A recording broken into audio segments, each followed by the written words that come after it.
Pazmiño para abordar un enfoque integral que no solo se centra en los aspectos militares y de seguridad de la base FOIL en Manta, sino también el impacto económico y social que tuvo durante su operación y las repercusiones tras su salida.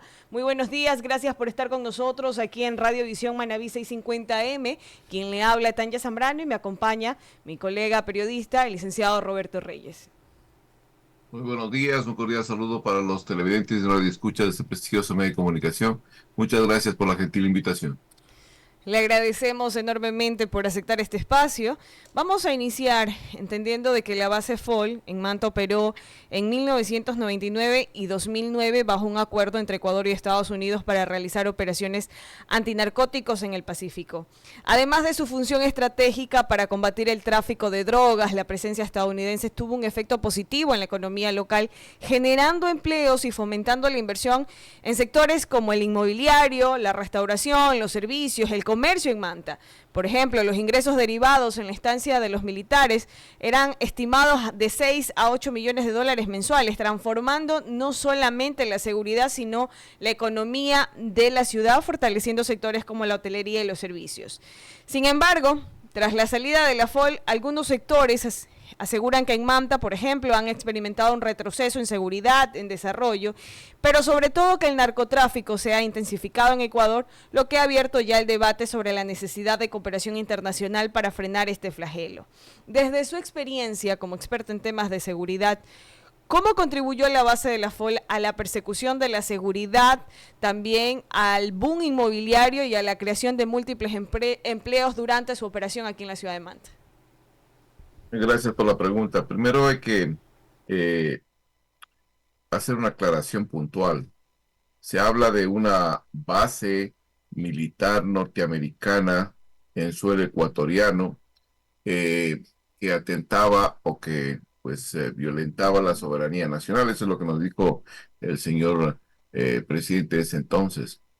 Pero el problema es que partimos mal desde esa misma concepción. Era un destacamento de avanzada que estaba dentro de una base militar ecuatoriana y que estaba ya con ciertos medios tecnológicos para prestar asistencia tecnológica al Ecuador en ciertas áreas que no poseía. Habían dos aviones y esos aviones tenían ciertos sistemas de radares incorporados que permitían la detección tanto marítima como aérea de cualquier aeronave que se aproximaba o salía del continente. Esto es lo que hacía la base de Manta, pero cualquier operación que se ejecutaba en esos medios, pues estaba también con personal militar, sea de la Fuerza Aérea o de la Fuerza Naval, que participaban en ese tipo de operaciones. Por lo tanto, no había ningún tipo de afectación a la soberanía. ¿En qué contribuyó? Pues era un tapón que existía en la cuenca pacífica para evitar la salida de droga, especialmente en el corredor del Pacífico, que era que venía, más bien dicho, desde Colombia y se anclaba en Ecuador por las diferentes plataformas internacionales que tiene el Ecuador. Me refiero a los puertos. Y por cada uno de ellos, pues sale una cantidad muy grande de cocaína. Entonces lo que hacía es taponar esa posibilidad porque detectaban eh, embarcaciones, detectaban también aeronaves y también implementaban y colaboraban para que se den lo que se llaman los escudriñamientos terrestres. Eh, no solo estuvo enmarcado, como usted bien lo está manifestando, está enmarcado dentro del ámbito de desarrollo de tecnología militar para la detección del narcotráfico, sino también estaba orientado a lo que es, pues, fortalecer la capacidad y mejorar las condiciones en la ciudad donde estaban instalados. Hubo, como usted bien lo cita, un incremento de la economía en el sector de Manta y en algunos sectores aledaños por esta misma presencia y este incremento de actividades que se iban presentando. Sin embargo, se le hizo pensar a la ciudadanía de que eso era negativo, de que eso era una afectación a la soberanía nacional, sin decirles claramente a los mismos ecuatorianos que había por debajo un acuerdo reservado, secreto, como quieran ustedes llamarle, entre el secretariado de las FARC y el gobierno de ese entonces. Y eso ustedes lo pueden visualizar, lo pueden ver entrando a diferentes plataformas digitales y vean las declaraciones de alias Chorizo. Un testigo protegido, ex guerrillero, trabajaba en el secretariado de las FARC y tenía nexos y era el que se encargaba de la conexión entre el gobierno del entonces funcionario que anda por Bélgica y pues los miembros del secretariado de las FARC. Y ahí habla claramente que uno de los objetivos que tenía el secretariado es sacar a esa base porque les dificultaba el traqueteo. En otras palabras, les dificultaba la comercialización de cocaína. Y eso es lo que se dio. ¿A cambio de qué? De apoyo a campaña, de recursos económicos, como ha habido cantidad de denuncias en este sentido y hasta del mismo hermano de este funcionario. Entonces, la base en sí constituyó un punto favorable. Usted menciona Lamentablemente, algo bastante crítico y antes de dejarlo avanzar yo quería consultarle, porque algunos críticos afirman de que la presencia de este tipo de puestos de operaciones de avanzada, estos de las bases FOL militares extranjeras, no necesariamente mejora la seguridad a largo plazo, tomando como ejemplo a Colombia. Dicen en Colombia hay varias bases y aún así sigue siendo un tema de traslado o de narcotráfico. ¿Usted cómo respondería a esta afirmación y qué diferencias clave ve entre las experiencias de Ecuador y Colombia? a ver, los destacamentos de avanzada no son los responsables directos de la fumigación ni tampoco erradicación de la cocaína. Colombia tiene aproximadamente 230.000 a 245.000 hectáreas de cocaína. Produce cerca de 1.400 toneladas anuales de cocaína y desborda a territorio ecuatoriano cerca de 850 toneladas. Eso no es responsabilidad de la base o de las bases o de los destacamentos militares. Lo que están haciendo es apoyando tecnológicamente para que las Fuerzas Armadas, la fuerza pública, realice operaciones para ir destruyendo o erradicando ese tipo de cultivos. Eso por un lado. Por otro lado, como estaba manifestando, las bases en sí, pues tienen otro tipo de misiones completamente diferentes. Aquí pensamos que la base es la que se encarga directamente de erradicar el consumo, erradicar la producción de cocaína. Esas son misiones constitucionales de un país. Lo que están haciendo es el apoyo. Por eso es que el presidente de la República, Daniel Noboa, piensa que lo mejor sería hacer una modificación constitucional, una reforma en el artículo 5 de la Constitución, en donde se prohíbe pues la instalación de bases militares, cambiar eso o una enmienda o una reforma para poder tener la posibilidad de colocar una base en territorio ecuatoriano, un destacamento en territorio ecuatoriano. Sin embargo, de ello, pues yo creo que el embajador de los Estados Unidos ha sido muy claro, ha indicado que no le interesa a los de Estados Unidos colocar otra base en territorio ecuatoriano.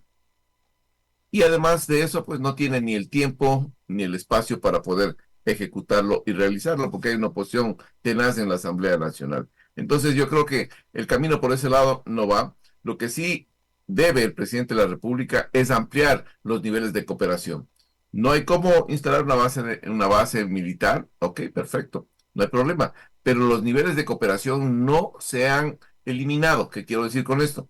Puede pedir que le den asistencia con aviones interceptores o con aviones de reconocimiento que tengan radares, también con fragatas o con guardacostas que estén fuera de las millas marítimas ecuatorianas en alta mar y que desde allá, con radares, estén atentos a la salida de cualquier embarcación que salga desde el territorio nacional y que exista la posibilidad que lleve droga para que sea interceptado inmediatamente. Entonces pueden haber un sinnúmero de herramientas adicionales que puede utilizar el gobierno del presidente Noboa para poder obtener este tipo de contribución y este tipo de apoyo, yo diría, tecnológico que tanto necesita el país.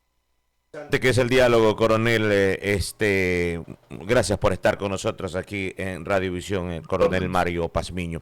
Usted señalaba reformas, y sí, porque justamente en 1999, cuando se firma el acuerdo entre Estados Unidos y Ecuador para operar por 10 años, y posteriormente llega y hay una reforma para prohibir bases militares en el Ecuador a través de la famosa Carta Magna del 2008 en Montecristi, que se redactó, y de eso el gobierno de esa época pues entonces le dio la facultad para que la FOL no continuara en su puesto de avanzada. ¿Usted considera que eso después vino desencadenando todo lo que hoy vivimos con la apropiación de territorio de los grupos delincuenciales? Yo creo que tiene una repercusión sumamente fuerte la salida de esa base en territorio ecuatoriano. Y me voy a permitir hacerles un diagnóstico muy rápido para que ustedes tengan una idea y la audiencia suya también. Primero, el Ecuador eh, tiene una injerencia dentro de esta cadena logística del narcotráfico como un país de tránsito desde 1980 hacia más o menos el 2000. El Ecuador es considerado como un país de tránsito, un país apacible, sin ninguna cantidad de muertes excesivas, sin ninguna cantidad de violencia, ni tampoco de actores generadores de violencia. Pero a partir del efecto globo que se genera en el año 2003 en Colombia, el país cambia de estatus en el 2003 y 2004, cambia de estatus a un país de acopio y plataforma internacional de distribución.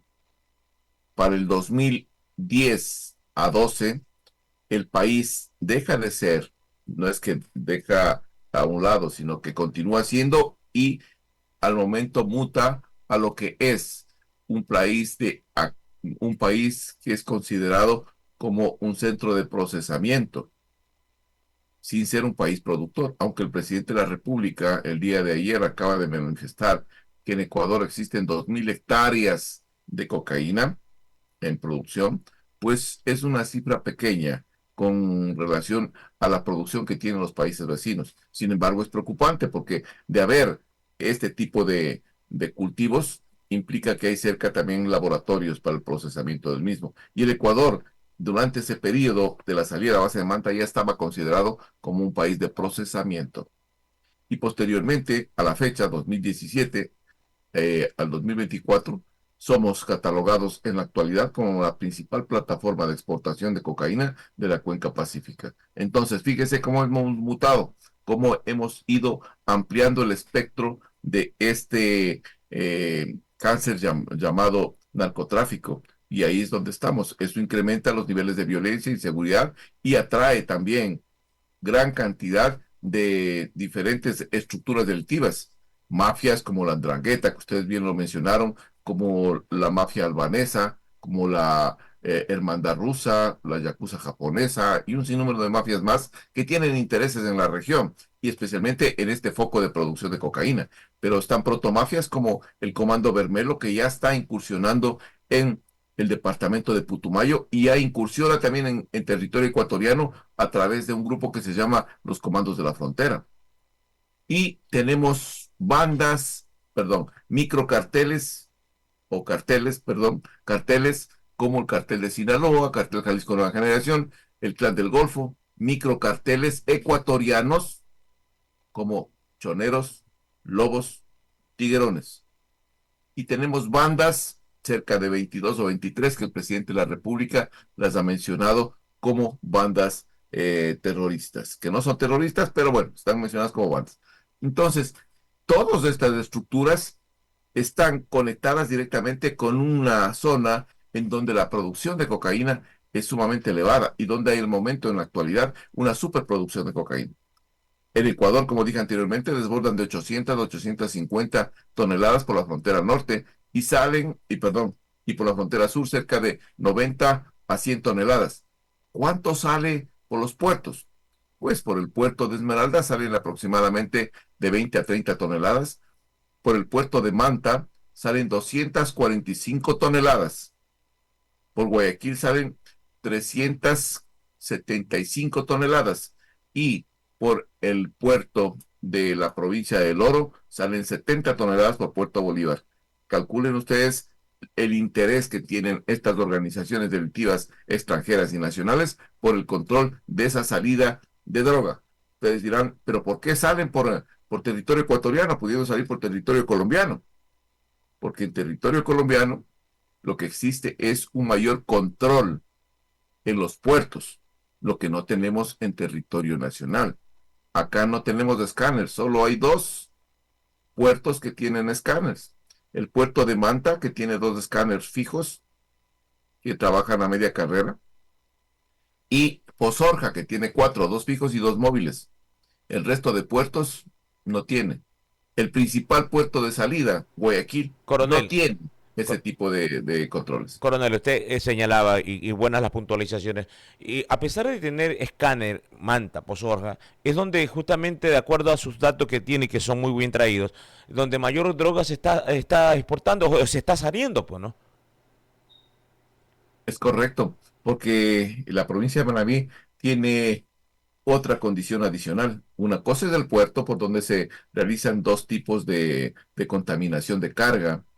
eh, el uno en los mismos contenedores y el otro a través de la colocación de droga bajo las embarcaciones. El torpedo, que se llaman este tipo de técnicas. Pero también salen desde los diferentes puertos artesanales un sinnúmero de embarcaciones con cocaína en lanchas rápidas para abastecer y contaminar a los buques en alta mar y de esa manera pues trasladar la droga hacia otros sectores. Manta y lo que es la provincia de Manabí tiene esa doble característica, una cantidad de droga que sale por el puerto, que es una cantidad de droga importantísima, y otra es la que sale a través de lanchas rápidas que van a conectar a los buques que están pues en alta mar, que se llaman buques nodriza, y desembarcan o anclan la droga en esos tipos de embarcaciones. Y eso podría explicar un poco la situación actual que están pasando los pescadores artesanales, porque ellos reportan constantemente robos de piratas, robos de lanchas y otras cosas más. Ahora, desde el punto de vista militar, usted como experto en el tema, ¿qué medidas urgentes debería tomar el Ecuador, especialmente en este caso la Armada del Ecuador, los militares, para fortalecer su capacidad de respuesta ante el narcotráfico, tanto a nivel nacional como internacional? Bueno, a ver, primero, lo más importante. Si usted conoce que en su casa están entrando cerca de 800 a 850 toneladas, ¿qué va a hacer? A cerrar las puertas, a mejorar el control. Eso es exactamente lo que tiene que hacer el país en la frontera norte y la frontera sur. Crear fuerzas de tarea conjuntas para un patrullaje más riguroso en frontera. Escudriñamientos terrestres, fluviales, marítimos y aéreos para evitar el ingreso de esa cantidad de droga a territorio ecuatoriano. Eso es lo más importante, lo prioritario. Segundo, si me están diciendo que esa droga que ingresa sale por los puertos, ¿qué tengo que hacer? Una militarización temporal de los puertos para evitar la salida de esa droga y mejorar los controles internos que tiene cada uno de estos puertos. Tercer elemento que es importante, el presidente de la República debe llamar o convocar a todos los administradores de puertos privados y públicos para decirles, señores, el país tiene un problema gravísimo. Por donde ustedes están administrando, por cada uno de esos puertos sale cualquier cantidad de cocaína. Por lo tanto, la imagen del país es un problema internacionalmente. Si ustedes no colocan escáneres dentro de 3 meses, se me van del país y vendrá otra empresa que verdaderamente, o otro administrador que verdaderamente quiera, pues, poner en reglas las cosas. Así de sencillo es el asunto. ¿Qué pasa con el tema interno? Si tengo controladas fronteras, tengo controlado el aspecto de la salida de la droga, pues hay una proliferación de bandas, santuarios que han desarrollado lo que se denomina gobernanza criminal y están en proceso de formación de microestados. Entonces, ¿qué tengo que hacer ahí? Presencia disuasiva permanente. ¿Qué es esto? Generar una unificación de todas las fuerzas de seguridad de una localidad y ponerlas a trabajar las 24 horas del día en beneficio de la colectividad. ¿Esto qué genera? Genera primero una disuasión, segundo, genera a la población una tranquilidad y rechaza la presencia de estas organizaciones en ese territorio. A esto súmele que hay que hacer un poco de cosas más, no es que la cosa es sencilla, pues el presidente tiene que hacer una reingeniería total del sistema judicial, tienen que hacer una reingeniería total del sistema carcelario, tienen que hacer una reingeniería total del sistema de inteligencia y, sobre todo, creo yo, lo más importante para combatir el crimen organizado y el narcotráfico en cualquier país, no solo en este, es generar políticas públicas sociales y políticas públicas delictivas que vayan orientadas a satisfacer las necesidades de la sociedad. No todo es incremento del pie de fuerza. Ahí está verdaderamente el punto neurálgico, mejorar las condiciones de vida del pueblo ecuatoriano para que este pueblo no caiga en manos de estas organizaciones de crimen organizado. Coronel, ya llegando a la parte final de esta entrevista, bueno, yo quería consultarle qué pasa en la frontera del Ecuador porque se permite, o sea, tenemos frontera abierta entre Ecuador y Colombia, no hay mayor resguardo por parte de los militares. Pero antes de despedirnos, sería importante que usted me aclare un tema. Algunas en el ámbito político señalaron que la soberanía fue protegida con la salida de la base aquí en Manta, pero ¿cómo balancear el tema de la soberanía y seguridad en un escenario de narcotráfico que ya está globalizado para responder a ese criterio? Yo creo que eso fue un análisis politiquero de algunos actores políticos de ese tiempo que respondían no a una conciencia nacional, sino a una conciencia de lo que decía el Foro de Sao Paulo. Decía, pues hay que sacar todas las bases militares gringas del territorio regional, hay que destruir los sistemas de inteligencia porque esos nos causan un problema y es necesario también, pues, hacer ver a las Fuerzas Armadas como Fuerzas Armadas o Policía Nacional represivas. Esas tres